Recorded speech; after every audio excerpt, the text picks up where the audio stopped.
I was driving around in the Prius today because I'm living the dream. And we got through the whole album. My 16-year-old kid said it was brilliant, and he hates everything. And that, of course, is the title track, the first single, The Devil in Me. Betty Who has got a guitar riff to die for. And also some lovely blues work, Isolation Blues. Can we start with that, Isolation Blues? Is that lockdown related? Absolutely. Long story short, I had a huge year planned in 220, something like 95 shows. Suzi turned 70, right on the back of my documentary, blah, da, da, da, da. The company took up the option for the second album, and then lockdown happened. So I said to my son, who I did the last album with, we're not going to get depressed. We're going to write the album because we now have the time. And that particular song is probably the most lockdown-related one on the album. And somehow, everybody loves that song. And I keep saying to people, why do you love it? And a lot of journalists have said because a lot of people did these lockdown songs on their product, and they sounded contrived, and yours sounds totally real, and you can relate to it. I don't know how I managed to do it, how we managed to do it. We did a lockdown song, but it's strong. And I can't quite figure that out. It's like, we're going to get through this, isn't it, really? Yeah, and actually, obviously, it's an archetypal blues song with the most fantastic piano work in it, great rhythm, your voice, of course, resonant lyrics. So how did the album come about? Was all of it done sort of remotely in lockdown, or did some of it happen before the pandemic? No, nothing. We had written No Control, which had a lot of success in 2019. They took up the option 2020. And so it was completely written. There you go. Oh, that's a good song. That's I Need You Home for Christmas. Oh, it's a ballad. Oh, we wrote everything and recorded everything all during lockdown, the entire album. So we dove in. There was no distractions, so to speak. And creatively, I mean, was it difficult not to have people around you, the kind of the banter of the band and the vibe of the studio, the roar of the crowd and the smell of the grease paint? Well, I'm luckily built that way that I'm very creative, and I love that's Do You Dance? That's the video for that. I love writing. I wrote and released 2 books during lockdown. We did all these songs, there's 12 songs here, right in front of the artists. I don't know how I did it. I just put everything away, okay? You have to go focus. This is, like a poker player. You sit down at the table and you get dealt a hand, and that's the hand you have to play with. So we got dealt the pandemic, and that's the hand I had to play with. And did you record the album with other musicians in one setting, or was it all down the line on Zoom or something? Well, we had to do what we were allowed to do, and we found a way around it. We did very, very good demos first, So my son and I would go into the thing with our masks on, and we would do. He'd put down a drum track, I'd put down a little bit of piano, I'd put down my bass, put down a scratch vocal, till it got to the stage where it was good enough to send to whichever musicians, which was my band, were going to play on it.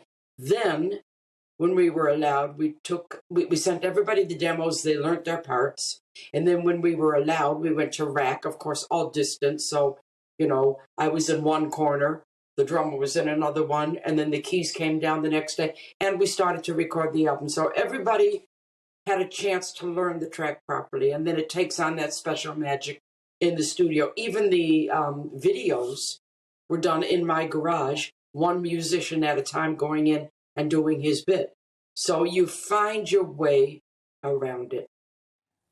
Does it take you back to your early career, the very, very beginning of your career, when you formed a band with your sisters, getting back to kind of a really handmade production? Yeah, I don't know if it didn't take me back to that. Not at all. That was really 60s and working 8 million gigs, all the clubs and 5 sets a night. And that was a different thing. It took me back to me. So you have nobody else to depend upon. So you got to deliver yourself. So that's what it did. I don't know, but I'm getting serious here for a minute. I think most people reprioritize their life and that they found a strength and an acceptance and a compassion that they probably didn't know they had. That's just my humble opinion on the pandemic. Well, I think it's a very worthy point of view. Let's talk about your early childhood. I think your father was a semi-professional musician. Your sisters were in a band. You joined it. So music very much in the DNA, in the family, Suzi. Yeah, it is. My father played music all his life. 5 kids, and if I say we all play 3 or 4 instruments each, and it's nothing to brag about, you'll get the idea, just because that's the kind of family we grew up in. I read, write, and play classical piano. I read, write, and play percussion. I play guitar, and I'm self-taught on bass. And it's just not an unusual thing, you know. Great upbringing, very, very much. My father was very much, he told me, I always tell the story because it really sticks in my head. I was about 16, and I'd been in the band for 2 years, playing bass guitar. I was given the bass because nobody wanted it, so I took it, and I loved it. And he said to me, "You're getting serious about your, this band stuff. It looks like you're going to do it for the rest of your life, probably." See, yeah. And he said, "Okay, so what I want to tell you is that this is a profession, and if you're playing for 10 people or 10,000, every single person is taking some money out of their pocket and come to see you, and you owe them." And I've taken that attitude my whole life. I deliver. Well, you really, really do. Now, your early chart success, did it change you, Suzi? It can change you. It can change you. You got to grab hold, which I did. I remember going out to a pub after my first Top of the Pops appearance, and we saw the show, Can the Can saw the show. Went out to our normal local pub, and I got mobbed, and I had to go home. So that was like, what? Life is over as you know it. So I kind of made a decision. I thought about it. Did I want to be a baseball cap, sunglasses, and hide? Or did I want to live my life? So I decided that I would just live my life. And I'm very approachable. Of course, you have to be careful some places naturally, but basically I'm very approachable, feet on the ground. And if you say to me, what am I the most proud of? 58 years in the business, and I'm normal. Yeah, I think that's a great, great and rare achievement. Now, Suzi, your back catalogue speaks for itself. You're an incredible recording artist, an incredible musician. You mentioned all the instruments that you play. I think you started as a percussionist in your father's jazz band, so you've got real pedigree. And you've got the record sales to prove it, but there's been so much focus over the years on how gorgeous you are. Has that been flattering or a distraction? This makes me chuckle. I didn't grow up with looks being part of my arsenal. Just wasn't important.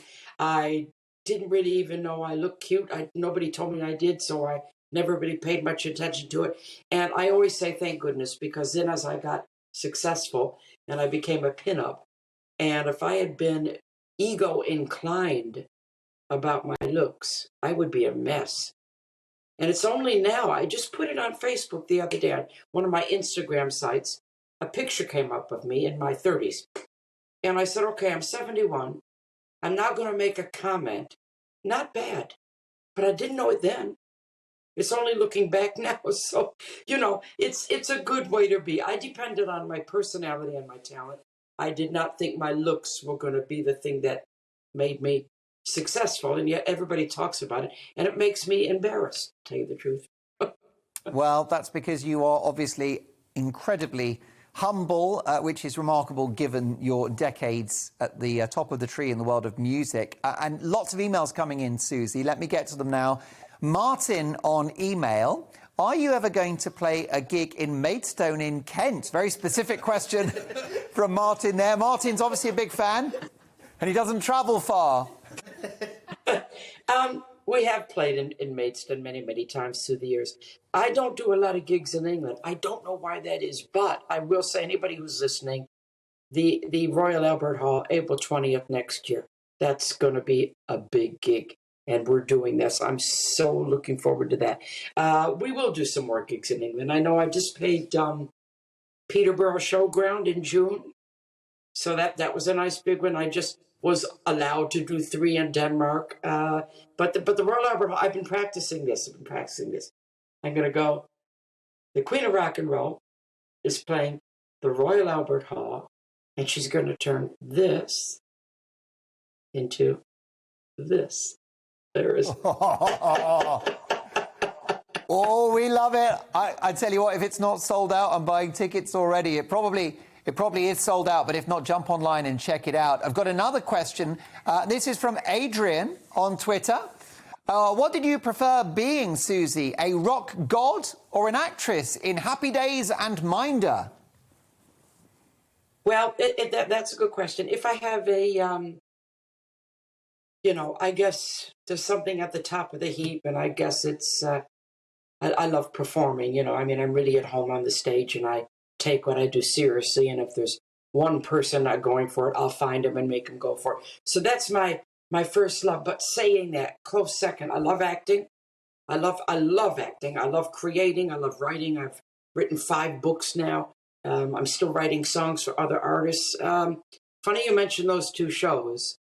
In Dempsey and Makepeace, which was just shown the other day again on TV, I play a crazy lady trying to kill Michael Brandon. And anybody that watched it, they would have noticed. I didn't have a lot of dialogue. It was a lot of that kind of crazy-looking face. And I looked in my mirror preparing for the role until my eyes went dead. And when you see it, it's quite scary because it's not Suzi. I could do it for you now if you like. Please. Okay, ready? Go for it, please. I'll do it for you. Wait a minute.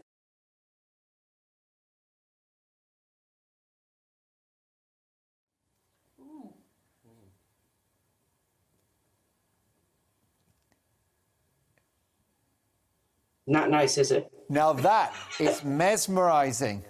I thought your internet had gone down. Got to say, I thought you were buffering. That's remarkable. Well, look, let's get to some more questions, Suzi. This one is from Jason on Twitter. I grew up on Devilgate Drive. I was 6 and not allowed to touch my parents' hi-fi, but I used to sneak down and play it as I danced. Just fab. How important was that for you? Oh, that's fantastic. I love it when you have to sneak. Don't we all do that? Parents should learn. As soon as you tell your kids don't do something, that's what they do. Because that's the nature of the game. But Devilgate Drive was actually that fictitious place that you go, that place that your parents say, don't you go down there, and that's where you go. So good for you. You can't start young enough. 6 years old and rebelling, go for it. I love it. Absolutely. So many great questions from my viewers. Carmen on Twitter asks, is rock music dying, Suzi? The hits seem to be all hip-hop or soulful stuff these days. And I would add to that, an excellent question from Carmen, don't you think music's gone a bit corporate, Suzi? Well, it's been going corporate for a long time. As far as the type of music, there's always trends and different things that any decade has their sound. But for instance, The Devil in Me is a rock album with other things on it, but it's a rock album. Rock and roll's not dying as long as there's people that want to hear it, What's become corporate is the streaming that, unfortunately, for young musicians starting off that are trying to make a living in this business, you can't depend on CD sales anymore because it's now mainly streaming, and streaming doesn't pay the artist correctly. So this is a big issue that a lot of big artists are addressing. And the people that are streaming, they have to find a way to make it more fair now. That's the way it's getting more corporate, but nothing's going to agree. stop the music from flowing out. I You know, completely nothing. As long agree. as there's people to hear it. Yeah, we're not going to have the next Suzi Quatro, the next Elton, the next Bowie, if those young artists can't make a living. And that's the important point. If you create art, you should be paid for it. Isn't that the idea? Absolutely correct. And it's getting harder and harder and harder. What's happening is, and even artists of, you know, at my stage, you're making the album yourself, you're putting it with a company, and you're not making any royalties because it's streaming. It's streaming. And my album charted. So it's crazy. Thank God I don't need the money, but I feel sorry for the up and coming. And you're right. Something needs to change corporately in this industry, or you're not going to have new artists coming up, because they're not going to want to be in the business because they can't earn their living from it. Well, yeah, I mean, I don't want to show my age, Suzi, but when I was a teenager, a double CD costs £20. That would have been in let's say, you know, the early 90s. It was $19.99 from our price for a double CD. But now for £10, you get all of the world's music unlimited. And it's nuts. And, you know, that's your creations. These are your creations. You've gone to the studio of major records to get it out to the public, and it's all being ruined. So they like I said, I'm not the only artist speaking out about this. A lot of big people are trying to fix it. So something's got to be done. I go on the line and say to myself, it's got to be addressed. It really does have to be addressed because it's very unfair at the moment. No, I've heard I I think it was Kiss recently quoted as saying, "What's the point of making any records? We can't make any money anymore." Yeah, fair point. I rest my case. Show Yeah. business, isn't it? And it's a business, the business of show. Abby Roberts is with us, one of my panellists, the brilliant comedian Suzi. Abby, what would you like to say to Suzi Quatro? Hi, Suzi. It's so lovely to meet you. I hope I'm looking on the right, on the right camera. Am I? No, Which one? no. That one. Can I be honest with That you? one. Abby, you look very shifty. Sorry, Suzi. What a great intro to that. Just me looking around. I just wanted to know who's your greatest musical influence? Would you say? Who is my biggest influence? Your greatest musical influence? Yeah. Easy. That's easy. I saw Elvis when I was 5.5 on television in America, the Ed Sullivan Show, which was essential watching for every American family. 5.5 years old. All my family was there. So there's 5 kids. The eldest one was 9 years older than me, so she was exactly the right age to, you know, be screaming, and she indeed started to scream. So I'm watching Elvis, and I'm looking at her, and I remember it, and I'm thinking, what's the matter with you? I'm only 5.5. Why are you screaming? And then I turned, and I went sort of into the television screen, and I had that light bulb moment. I'm going to do that. That actually happened to me. I'm going to do that. And it never occurred to me he was a guy and I was a girl. Didn't occur to me. And what an age to get a light bulb moment at. Incredible. Absolutely right. I'm just looking at your back catalogue of books as well. I mean, you are a polymath, aren't you, Suzi? Good at lots of different things.